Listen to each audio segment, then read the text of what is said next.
Do you find it hard to trust God? I bet you do. We've all struggled with trust at some point in our lives. But you know who the first person was who had trouble trusting God? It was Eve.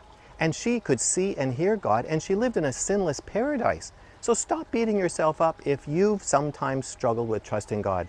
In fact, I think trust is the greatest battle that Christians face.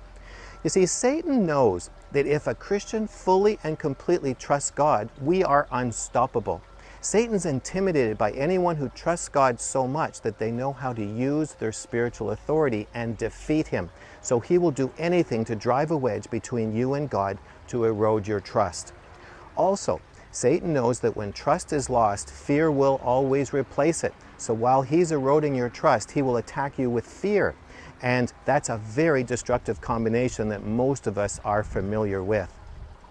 So there are two predominant ways that Satan tries to erode your trust. The first is from your past. You see, whenever you've had a significant wounding or painful experience in the past, Satan will always be right there to feed you lies about what happened, to hurt you and damage you. And some of his most common lies are, where was God when that happened?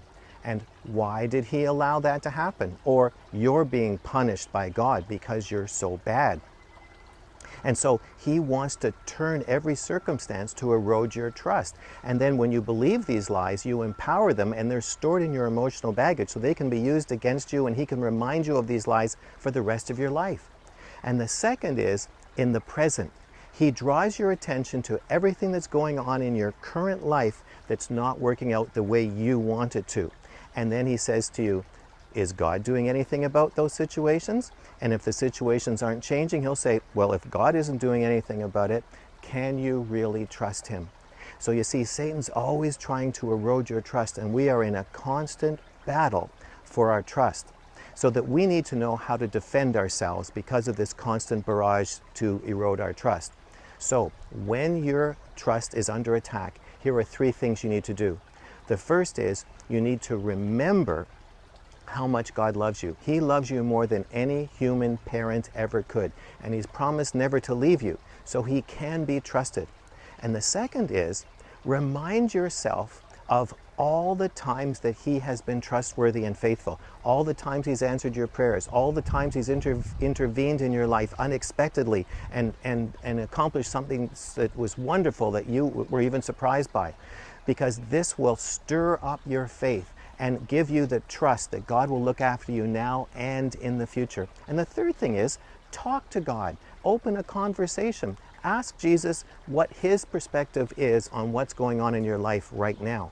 Just talk to him and get a conversation going so you can draw close to him, because it's so much easier to draw close to him or to trust him when you're drawing close. So remember, you're in a spiritual war, but we have all the tools we need to be victorious, but you decide who wins the battle for your trust. Now I want to hear from you.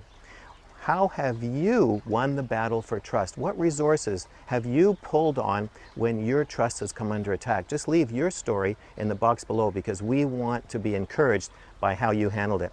And if this is your first visit here, you need to get my free self-assessment guide. And to do that, just subscribe to my weekly email newsletter by filling out the subscription form on this page. And I'll talk to you next week. But this week, build up your trust. Defend yourself.